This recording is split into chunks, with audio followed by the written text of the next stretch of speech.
अगर मैं कहूँ कि ये जो ब्रह्मांड दिखाई देता है वो बस एक परत है, इसके ऊपर और नीचे ऐसे लोग बसे हैं जहाँ जीवन का रूप, समय की गति और चेतना की गहराई हमारी कल्पना से कहीं ज़्यादा अलग है, तो क्या आप विश्वास कर पाएंगे? आज हम जानेंगे ब्रह्मांड का वो रहस्य जिसे ऋषियों ने ध्यान में देखा, वेदों ने शब्दों में बांधा और जिसे आज विज्ञान छूने की कोशिश कर रहा है। ये है त्रिलोक का गूढ़ रहस्य और 14 भुवन का दिव्य संरचना। वेदों के अनुसार सृष्टि की शुरुआत नाद यानी दिव्य ध्वनि से हुई है। इस नाद से ब्रह्मा उत्पन्न हुए और उनके संकल्प से उत्पन्न हुआ ये व्यापक आयाम जिसे हम ब्रह्मांड कहते हैं। ब्रह्मांड को मुख्य 3 खंडों में बांटा गया है। स्वर्गलोक, दिव्य अत्यंत चेतना का क्षेत्र। मृत्युलोक यानी पृथ्वी, जहाँ आत्मा अपनी अनुभव को प्राप्त करती है। पाताल लोक, गहन विज्ञान, ऊर्जा और तम का क्षेत्र है। ये तीनों लोक कोई भौगोलिक स्थान नहीं है, ये आयाम हैं, कॉन्शियसनेस के स्तर हैं। जो आत्मा जिस ऊर्जा स्तर पर होती है वो उसी लोक का अनुभव करती है। अब तक आपने तीनों लोकों की रूपरेखा समझ ली है, तो अब चलते हैं 14 भुवन की ओर जो इन तीनों लोकों के अंदर समाये हुए हैं। लेकिन हर भुवन अपने आप में एक ब्रह्मांड है। अब हम प्रवेश करते हैं 14 भुवन की उस रहस्यमय संरचना में जिसे केवल शास्त्रों में ही नहीं बल्कि ध्यान, तपस्या और दिव्य अनुभवों में देखा गया है। हिंदू धर्म के अनुसार ब्रह्मांड को 14 भागों में बांटा गया है। 7 ऊपर के लोक, ऊर्ध्वलोक और 7 नीचे के लोक, अधोलोक।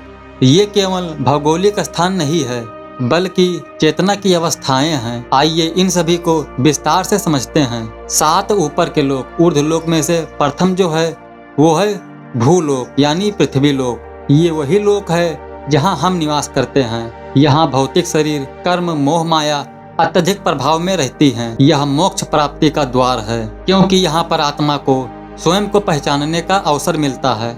नंबर 2 पर है भूअर लोक, इसे अंतरिक्ष लोक भी कहते हैं। यहाँ देवता, पितृगण और ऋषि निवास करते हैं। यहाँ मंत्र शक्ति, तप और यज्ञ का क्षेत्र है। सूर्य की किरणें, सप्त ऋषियों का प्रभाव इसी लोक में सक्रिय होता है।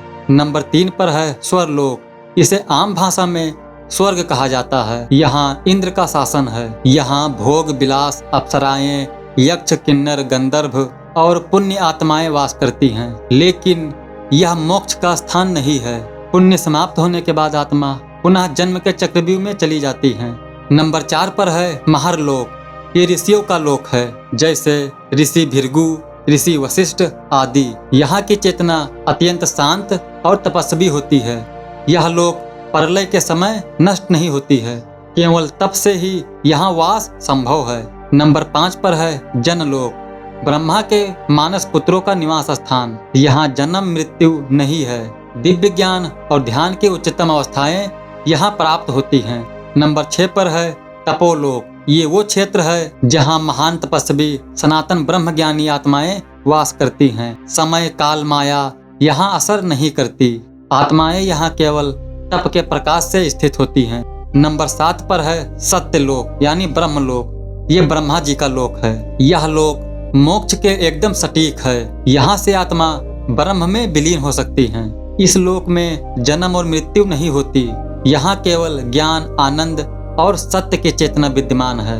अब हम बात करते हैं 7 अधोलोक यानी नीचे के लोकों की, जिनमें नंबर 1 पर है अतल लोक। यह दानवों एवं मायावी शक्तियों का निवास स्थान है।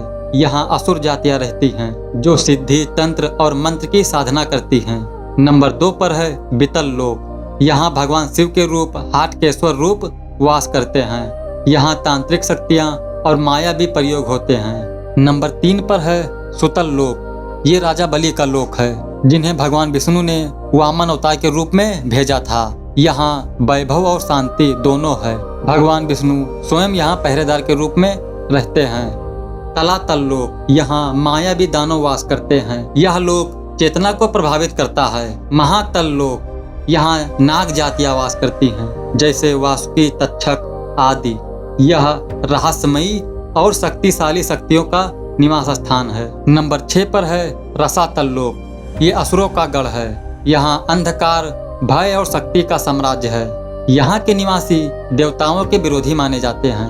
नंबर 7 पर है पाताल लोक, सभी अधोलोकों में से सबसे नीचे।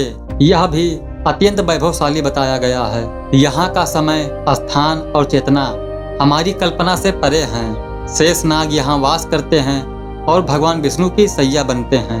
3 लोक भूर्भुवः स्वः और 14 भुवन पाताल से लेकर ब्रह्मलोक तक। यह पूरी रचना केवल एक चेतना का विस्तार है।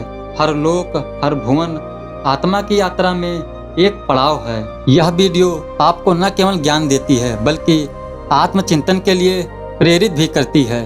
क्या मैं केवल मृत्यु लोक का वासी हूँ या मेरी आत्मा ब्रह्मलोक तक यात्रा करने के लिए तैयार है? अगर आपने इस पूरी वीडियो को दिल से सुना है तो यकीन मानिए अब आप वो नहीं हैं जो इस वीडियो के शुरुआत में थे। हमने साथ मिलकर ब्रह्मांड के लोकों की यात्रा की, स्वर्ग से पाताल तक, मृत्यु लोक से ब्रह्मलोक तक। ये केवल कहानी नहीं थी, ये हमारी संस्कृति का वो गूढ़ रहस्य था जिसे जानना हर सनातनी का अधिकार और कर्तव्य है। मैं शिवम गोस्वामी अब आपसे विदा लेता हूँ इस संकल्प के साथ कि अगली बार और भी दिव्य और रहस्यमयी ज्ञान लेकर आऊंगा। अगर ये यात्रा आपके अंदर तक छू गई हो तो इसे औरों तक जरूर पहुंचाएं और वीडियो को लाइक करिए और इस धर्म यात्रा चैनल को सब्सक्राइब करिए। फिर मिलते हैं अगले रहस्यमय वीडियो में। जय सनातनी, जय श्री राम, हर हर महादेव।